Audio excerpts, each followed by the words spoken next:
You are going to depose Blake Lively, Ryan Reynolds, Taylor Swift. Who else? Taylor Swift may have been involved somewhat in the background in what happened to Justin Baldoni. I mean, she was named in the lawsuit for a reason. You know, you take Blake and Ryan out of it in terms of how they personally feel about it all. Put Taylor Swift in the middle of this whole thing. I think they are going to do everything they can to avoid going to court, because is to have their friend, the biggest star in the world now. What really happened between Blake Lively and Taylor Swift? The sources told Page 6 that Taylor is taking a break from their friendship right now. Blake Lively and Taylor Swift's friendship is over. Taylor, like, I'm out. It's like, what are your thoughts on that, actually? Do you think that really happened? Like, that Taylor is really putting some distance there? Taylor Swift is allegedly taking a step back from her friendship. From once inseparable besties to awkward silences and Super Bowl snubs where Blake doesn't get invited, their friendship has hit a rough patch fueled by a $400 million legal showdown. Going up to it, you know, everybody comes up to you and they're like, not going to after parties. I went home and I cried a little bit and I got In-N-Out Burger and ate a lot. Involving It Ends With Us co-star Justin Baldoni, with shocking text messages, unexpected meetings, and Ryan Reynolds being dragged into the courtroom drama, the situation gets murkier. Then there's conservative firebrand Candace Owens, blasting Lively over a resurfaced scene and calling her lawsuit pure hypocrisy. Not Blake Lively confessing to grabbing her co-star's nuts because she felt like that's just what her character would do. Wait, so am I blaming my husband? Right, am I saying something like her? Right. One of my favorite additions that you came up with. I think it's nuts. Yeah, when you really went for it. That's always awkward. You're like, hey, hi, nice to meet you. Can I grab your nuts? Like, really hard? But really hard? Not because I want to, because I feel like she would. Remember we kept going like, can you do it harder? Yeah, and that was my tip of the hat to baby Jane Hudson. Yes. Oh. Spinning on the beach at the end. Oh, it's so great. Then when you ADR'd a little extra, like, the little laughs and stuff, it's fantastic. An aviation American gin again? Wow. Shameless. Oh my God. Little improv move of grabbing her co-star's private parts, which you can see right here in a still, and she's laughing about it. And he's like, what's even funnier is we were like, harder, harder. And you were so great at coming up with this move because she felt like that's what her character would do. But grabbing her co-star's genitals seems like a perfectly acceptable addition to a scene back in 2018. But something happened to Blake. And by 2024, she was clutching her pearls. She just needed nobody to say anything to her ever out of character or anything, because she moved to file a civil rights complaint in California because Justin Baldoni Add in a donut shop controversy, a PR storm over hairnets, and a heated legal debate about harassment laws. No hairnet, big problem for the Rise Donut Shop in Connecticut. I mean, she didn't even tie her hair back. It's just over the food.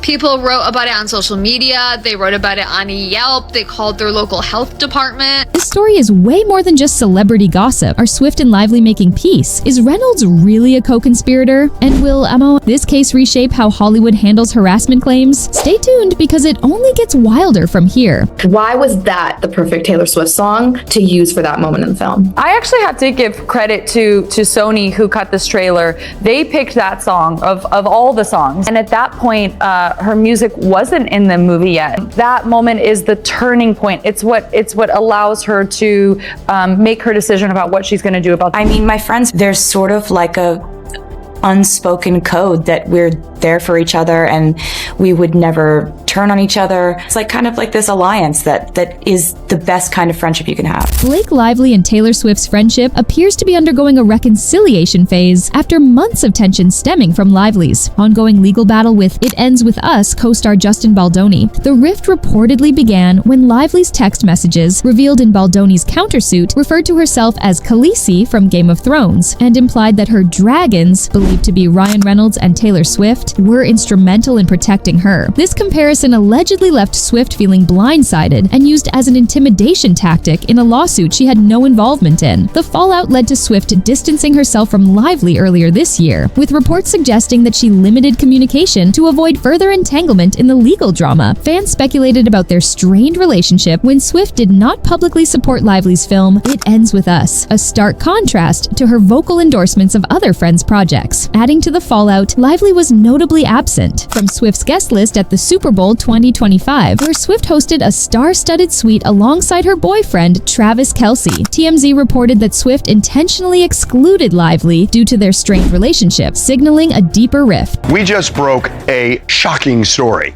There is a rift, and I think that is an understatement of a word, a rift between Taylor Swift and Blake Lively. Taylor feels like she's been used. Yeah, used in the middle of Blake Lively's war with Justin Baldoni. Sources revealed that while Lively believes their friendship remains intact, Swift has distanced herself, spending more time with Kelce and avoiding public appearances with Lively. Further complicating matters is an incident where Swift unwittingly walked into a meeting between Lively and Baldoni at Lively's penthouse. According to reports, Swift greeted Baldoni warmly, expressing excitement about his movie, unaware of the brewing conflict. Later, Swift discovered that Lively had been name-dropping her in conversations related to the lawsuit, further aggravating the situation. Despite these tensions, some insiders claim that their friendship may not be completely over. A source said that reports of a total fallout are exaggerated and emphasized that Swift has not publicly distanced herself from Lively. However, the lack of public interactions and visible support suggests their bond has weakened under the weight of legal controversies. As both women navigate their respective challenges, Swift balances her high-profile relationship with Kelce and Lively embroiled in a bitter legal dispute. But the future of their friendship remains uncertain. Whether they can rebuild their connection or whether this marks the end of their Hollywood camaraderie is yet to be seen. For now, it seems the once inseparable duo is grappling with a complicated chapter in their relationship. However, recent developments indicate that the two may be mending their friendship. Reports suggest that Swift has resumed communication with Lively, signaling a potential thaw in their relationship. Insiders claim that both women are working to move past the tension, with Swift reportedly understanding the challenging circumstances Lively is facing amid her legal battles. The rekindling of their friendship comes as Lively continues to navigate her high-profile feud with Baldoni, which includes allegations of harassment and a $400 million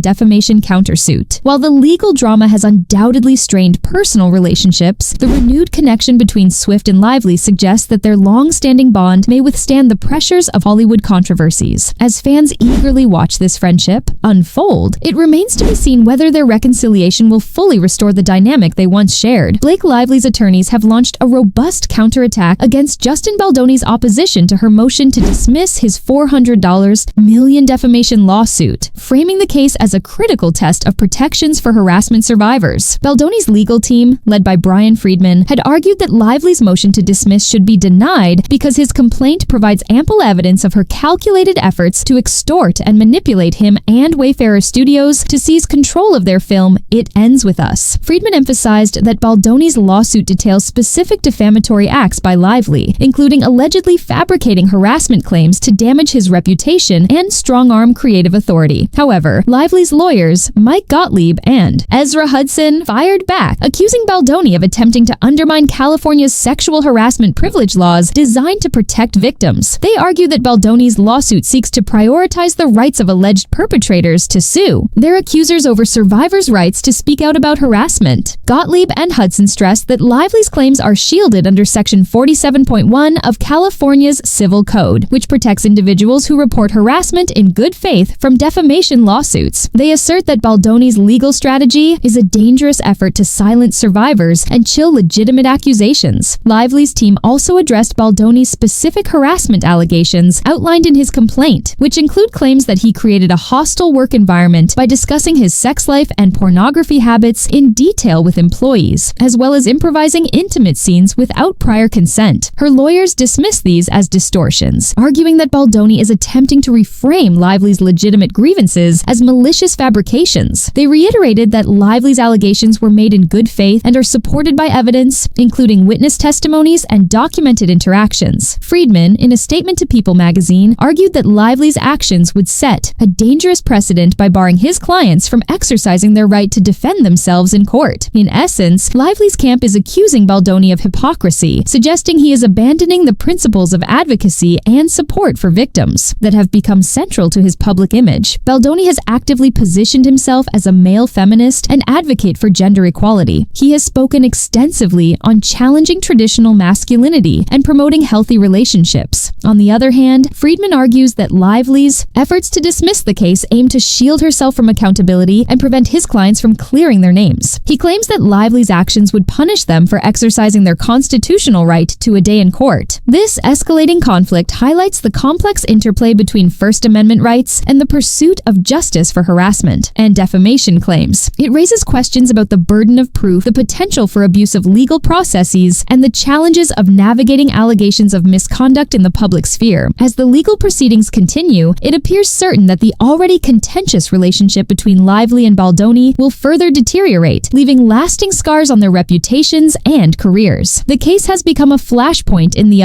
broader debate over accountability and power dynamics in Hollywood. Baldoni's team insists Lively weaponized harassment claims to gain leverage over It Ends With Us, pointing to her 2022 Forbes interview where she discussed reshaping the film's narrative as proof of her ulterior motives. Meanwhile, Lively's camp maintains she is standing up against a toxic work environment, framing Baldoni's lawsuit as retaliatory and an abuse of the legal system. With the trial scheduled for March 2026, the outcome could set a precedent for how harassment claims are treated in legal disputes, particularly when creative control and reputational damage are at stake. Lively's team warns that dismissing her motion would embolden alleged perpetrators to sue survivors, while Baldoni's lawyers argue that allowing Lively's claims to stand unchallenged would enable false accusations to destroy careers. As both sides prepare for a protracted legal battle, the case underscores the complexities of navigating harassment allegations in high-stakes Hollywood projects. Whether viewed as a fight for justice or a clash of egos, this feud has become a referendum on power, accountability, and the right to speak out in the entertainment industry. Here, Justin Baldoni is digging in his heels, determined to keep Ryan Reynolds entangled in his $400 million defamation lawsuit. Baldoni's legal team has formally responded to Reynolds' motion to dismiss, urging the judge to keep the Deadpool actor firmly in the legal crosshairs. They argue Reynolds was far more than a supportive spouse, actively participating in a smear campaign against Baldoni and his company, Wayfarer Studios. Baldoni's lawyers claim Reynolds exploited Lively's harassment allegations to coerce Wayfarer into ceding power and authority with the goal of tarnishing Baldoni's reputation. They insist the lawsuit details ample facts to support their claims, both based on Reynolds' direct actions and his role as a co-conspirator. However, Reynolds' team insists the case is frivolous, highlighting the absence of concrete details about who was defamed, what was said, or how anyone suffered actual harm. Reynolds' spokesperson added that he will continue to support his wife against those who harassed and retaliated against her, asserting the lawsuit is without merit. Baldoni's attorney, Brian Friedman, previously stated that Reynolds is a key player whose fingerprints have been all over this smear campaign from the beginning. In response, Reynolds' lawyers emphasized that Baldoni's case hinges on Reynolds allegedly calling Baldoni a predator in private, which they argue isn't defamation unless proven untrue, which is not the case. According to American comedian and podcaster Zach Peter, Ryan Reynolds and Blake Lively's publicist Leslie Sloan are essentially acting as Lively's agents in her ongoing legal battle with Justin Baldoni. The argument, spurred by Baldoni's lawyer Brian Friedman's response on April 3, 2025, to Lively's motion to dismiss Baldoni's $400 million lawsuit, centers around the legal principle of agency. The principle of agency dictates that one party, the agent, acts on behalf of another party, the principal. Zach Peter suggests Sloan and Reynolds are agents operating under Lively's direction. He supported the argument in a recent X post and explained that Ryan Reynolds has always represented Blake, consistently acting on her behalf despite not being her employee. Peter pointed to specific instances to support his argument. He noted that Lively claimed Reynolds was present at a January 4th meeting with Sony and Wayfair executives as her representative by Wayfair to handle the marketing for It Ends With Us, essentially making them her representative. Furthermore, if Reynolds and Sloan made defamatory statements about Justin Baldoni, they would be considered under Blake's direction in this matter. This perspective frames Reynolds and Sloan not merely as supportive figures, but as active agents carrying out Lively's wishes. The legal context stems from Lively's initial lawsuit against Baldoni, accusing him of sexual harassment and defamation in December 2024. Baldoni swiftly denied the allegations and filed a countersuit against Lively and Reynolds in January 2025, alleging defamation and false accusations. In March, Lively's lawyers attempted to dismiss Baldoni's lawsuit, citing a California law, Section 47.1, protecting individuals who speak about sexual harassment from being sued. Friedman argued that for Lively to be protected by this law, the court must determine if she acted alone and without malice, and that she had a reasonable basis for her claims. He further alleges that Lively's lawsuit against Baldoni is an attempt to avoid accountability, pointing to her alleged efforts to extort and manipulate him and his production company, Wayfarer Studios. These claims contribute to the narrative that Lively has orchestrated a strategic campaign against Baldoni, using Reynolds and Sloan as key players in disseminating information and shaping public perception. The case hinges on whether Lively's actions can be defended under the umbrella of legally protected speech regarding sexual harassment, or whether she misused that protection to defame and manipulate Baldoni. Conservative commentator Candace Owens has launched a scathing attack on Blake Lively, labeling her a pervert and demanding she immediately drop her legal battle against It Ends With Us director Justin Baldoni. Owens' criticism centers on a resurfaced scene from Lively's 2018 film A Simple Favor, in which her character grabs co-star Henry Golding's crotch during an unscripted moment. Director Paul Feig praised the improvisation at the time, but Owens now cites it as evidence of hypocrisy, accusing Lively of feigning outrage over workplace conduct while having no problem with similar behavior in her own career. This is a woman who, just a few years ago, thought it was perfectly acceptable to grab a man's genitals on camera without consent, Owens said during a recent episode of her show. Now she's clutching her pearls over Baldoni's alleged behavior? Give me a break. Owens further mocked Lively's recent visit to a Connecticut donut shop where she worked without a hairnet, calling it a PR disaster worse than anything. Meghan Markle's done and accused Lively of staging the event to distract from her lawsuit. Owens also took aim at Lively for name-dropping her in a recent legal filing, sarcastically declaring, "I've made it. Blake Lively is suing me now." She clarified that Lively has not actually sued her, but included her in a list of critics allegedly harassing the actress. "I'm just telling the truth," Owens said. "If that's under your skin, maybe stop lying." The feud traces back to Lively's $400 million defamation lawsuit against Baldoni, which he countersued, alleging she fabricated harassment claims to seize control of their film. Owens framed the lawsuit as a symptom of Hollywood's moral rot, arguing Lively and husband Ryan Reynolds wield their celebrity to silence critics. "They're bullies with a team of lawyers," Owens said, "but I'm not afraid of them." Owens doubled down on her criticism of Lively's A Simple Favor scene, questioning why the actress faced no backlash for the crotch grab while Baldoni endured career-damaging allegations. "Where's the consistency?" Owens asked. "If what Baldoni did was harassment, then what Lively did was assault. But in Hollywood, women get a pass." The commentator also ridiculed Lively's recent claim that she felt unsafe during It Ends With Us, citing Baldoni's alleged behavior. "She's a millionaire actress with bodyguards," Owens said. "If she felt unsafe, why wait years to speak up? This is about power, not safety." Owens' remarks have amplified scrutiny of Lively's legal strategy, which Baldoni's team argues is an attempt to extort creative control and rehabilitate her image after box office disappointments. Lively's lawyers maintain she is standing up against harassment, but Owens dismissed this as performative feminism, stating, "She's not a victim, she's a manipulator." As the March 2026 trial looms, Owens vowed to keep pressuring Lively. "I'm like a pit bull," she said. "I won't let go until the truth comes out." The case has become a cultural flashpoint, with Owens framing it as a battle against celebrity privilege and woke hypocrisy. Whether her campaign gains traction remains to be seen, but for now, Lively's legal and PR headaches show no signs of ending. Blake Lively's recent visit to Rise Donuts in Wilton, Connecticut, has sparked unexpected controversy leading to a health and safety investigation. The actress, who spent time baking and serving customers at the shop on March 30th, described the experience as her happy place on Instagram. However, her appearance behind the counter without a hairnet, hat, or hair tie has drawn criticism from fans and onlookers concerned about hygiene practices. The Wilton Health Department confirmed receiving multiple complaints about Lively's lack of proper food safety attire while handling donuts. Officials are now investigating whether the shop violated health codes during her visit. Rise Donuts, owned by celebrity chef Hugh Mangum and Laura Malone since 2022, is renowned for its craft donuts and often attracts long lines of customers eager to try their fresh creations. Yelp temporarily disabled reviews for Rise Donuts after Blake Lively's March 30th appearance sparked a flood of negative 1-star ratings, with users criticizing her lack of a hairnet while handling food. The platform flagged the sudden surge in reviews as unusual activity and hid non-genuine feedback, citing violations of its content guidelines. Many complaints came from non-locals, suggesting the backlash was tied to Lively's ongoing legal feud with It Ends With Us co-star Justin Baldoni. Despite the uproar, the Wilton Health Department later cleared the shop of violations, stating no penalties were issued. Yelp's action aimed to preserve the integrity of its review system, emphasizing it prioritizes first-hand customer experiences over online pylons. The shop's page has since been restored, but the incident highlights how celebrity controversies can ripple into unrelated businesses. As the dust settles for now, Blake Lively and Taylor Swift's friendship teeters between repair and rupture, shadowed by a legal battle that's far from over. With Ryan Reynolds caught in the crossfire, Justin Baldoni fighting to salvage his reputation, and even donuts becoming collateral damage, this saga has become a mirror reflecting fame, power, and the messy reality behind Hollywood's polished facade. Whether the courtroom brings justice or just more chaos, one thing's certain: the truth is tangled, the stakes are sky high, and this story is far from its final act. So keep up with us, because in this real-life drama, anything can happen. Next.